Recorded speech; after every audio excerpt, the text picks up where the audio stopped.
इस कहानी की शुरुआत होती है माल्टा नाम के एक आइलैंड से, जो कि बाकी दुनिया से काफी अलग है। इस आइलैंड पर एक ग्रुप का राज चलता है और इस ग्रुप के लीडर है बोबालो नाम का एक बूढ़ा आदमी। इस आइलैंड के लोग बोबालो को एक गॉड की तरह पूजते हैं और उसकी मर्जी के बिना इस आइलैंड पर पत्ता भी नहीं हिलता। कुछ दिनों पहले एक लड़की ने बोबालो के कमरे में घुसकर उसे जान से मारने की कोशिश की। हालांकि बोबालो इस हमले में जिंदा बच गया और अपने खास आदमी से उस हमलावर को ढूंढने को कहा। अब देखते ही देखते कई दिन गुजर गए, लेकिन बोबालो और उसके लोगों को उस हमलावर का कुछ अता पता नहीं चला। अब गुस्से में आकर बोबालो ने उस आदमी को मरवा दिया क्योंकि वो अपना काम पूरा नहीं कर पाया। अब बोबालो की बहन, जिसका नाम एना था, उसने बोबालो को उस लड़की की फोटो दिखाई जिसने उस पर हमला किया था। इस लड़की का नाम यूकी था और इसे लेडी डेथ के नाम से भी जाना जाता है। दरअसल एना को शक था कि ये लड़की अमेरिका के कहने पर बोबालो और उसके साथियों को मारने आई थी। अब ये सब जानने के बाद बोबालो ने अपने लोगों को आदेश दिया कि वो किसी भी हाल में यूकी को ढूंढ निकालें, जो कि CIA के जासूस हैं और ऑर्डर मिलने पर अलग अलग मिशन को अंजाम देते हैं। ब्रैंडन एक बहुत ही माहिर स्नाइपर है और जीरो मारपीट करने में काफी माहिर है। अब यहाँ इनके बॉस रॉबर्ट ने इन्हें एक खास मीटिंग के लिए बुलाया और इन्हें माल्टा जाकर यूकी को बचाने को कहा। दरअसल यूकी भी एक एजेंट है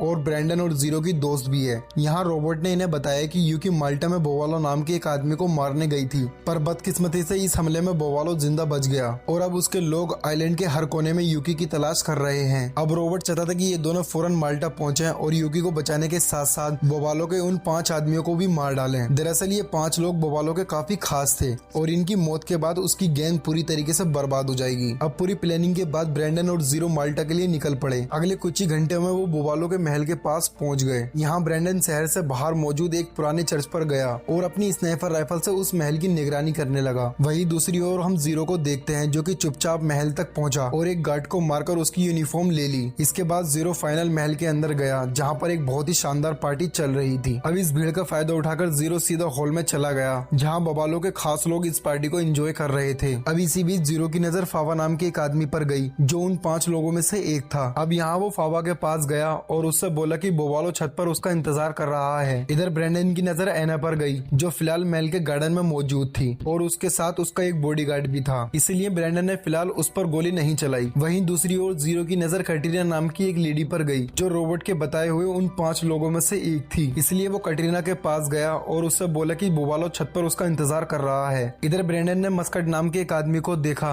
जो कि बोबालो के उन 5 लोगों में से एक था। अब यहाँ ब्रैंडन ने बिना समय गवाए इस आदमी को मार डाला और इधर महल के अंदर जीरो ने उसकी लाश को ठिकाने लगाया। इधर फावा और कटरीना भी महल की छत पर पहुंचे और एक दूसरे से बातें करने लगे। अब ये देखते ही ब्रैंडन ने अपना निशाना लगाया और एक ही गोली में इन दोनों का काम तमाम कर दिया। अब फावा और कटरीना को मारने के बाद इन्हें केवल एना और डॉक्टर जोरेन और बोबालो को मारना था। इसके बाद ब्रैंडन ने एक गमले को शूट करके उस बॉडीगार्ड का ध्यान भटकाया और जैसे ही वो बॉडीगार्ड एना से दूर गया, उसने एक ही गोली में एना का भी काम तमाम कर दिया। इधर महल के अंदर जीरो ने डॉक्टर जोरेन को देखा और उसका पीछा करने लगा। इधर डॉक्टर जोरेन को भी एहसास हो गया कि कोई उसका पीछा कर रहा है, इसलिए उसने अपनी बंदूक निकाली और सीधा जीरो के ऊपर तान दी। लेकिन इससे पहले ये दोनों एक दूसरे के ऊपर गोली चला पाते यूकी बीच में आ गई और जीरो को बताया कि डॉक्टर जोरेन भी उनके साथ है। इसके बाद ये तीनों एक साथ आगे बढ़े और बचे कुछ गार्ड को मारकर महल से बाहर आ गए। अब जब बोबालो अपने लोगों से मिलने के लिए महल के कंपाउंड में पहुंचा, तो ब्रैंडन ने एक हेडशॉट देकर उसका भी काम तमाम कर दिया। अब बोबालो की मौत के बाद वहां मौजूद सभी लोग इधर उधर भागने लगे और इस भीड़ का फायदा उठाकर ये तीनों भी महल से बाहर आ गए। इसके बाद ये तीनों शहर के बाहर मौजूद उस चर्च में पहुंचे, जहाँ ब्रैंडन पहले से मौजूद था। यहाँ ब्रैंडन और जीरो ने अपने बॉस रॉबर्ट को कॉल किया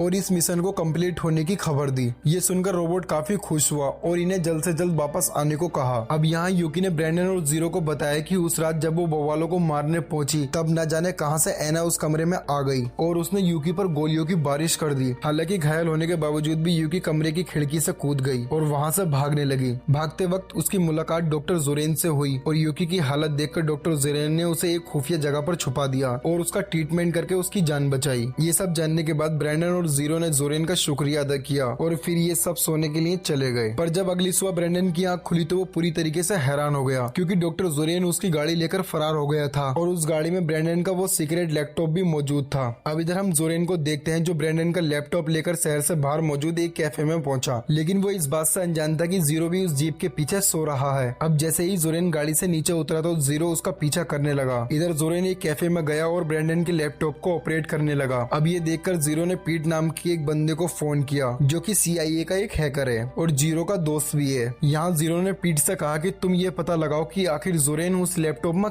क्या कर रहा है। अब थोड़ी देर बाद पीट ने जीरो को कॉल करके बताया कि जोरेन ने लैपटॉप की कुछ सीक्रेट फाइल को अपने फोन में कॉपी कर लिया है और वो इन फाइल्स को कैस्पियन नाम के एक आदमी को बेचने वाला है। अब फिलहाल इस कैस्पियन को याद रखना क्योंकि आगे चलकर इस कहानी में एक नया मोड़ देगा। अब ये सब जानने के बाद जीरो ने यूकी और ब्रेंडन को पूरी बात बताई और फिर ये तीनों उस जगह पर गए जहाँ जोरेन कैस्पियन से डील करने वाला था। अब कैस्पियन के आते ही जोरेन ने उसे एक फोन दिया जिसमें वो सीक्रेट फाइल मौजूद थी। पर अभी ये लोग यहाँ से निकल पाते कि तभी यूकी जो कि कैस्पियन की गाड़ी के नीचे छुपी हुई थी उसने जोरेन की गर्दन पर गोली मार दी। अब ये देखकर कैस्पियन फटाफट एक गाड़ी में बैठकर फरार होने लगा। इधर यूकी और ब्रेंडन ने उस पर काफी गोलियां चलाई।